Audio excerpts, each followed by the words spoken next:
na siya. Nandiyan na siya.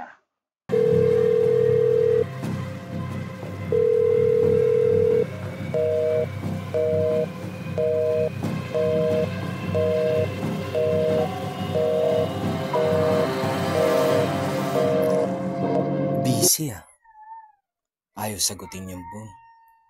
Subukan ko kaya uling i-dial.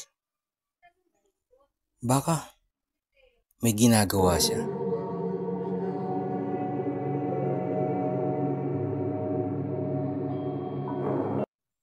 Ano ba yan? Ano kaya ang ginagawa nun?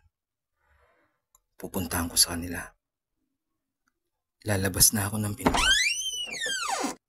Puntahan ko kaya dun sa kanila. Sobra talaga ako nag-aalala.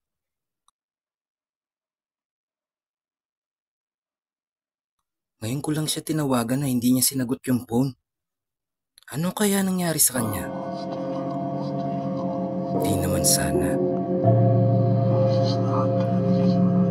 Papunta na ako.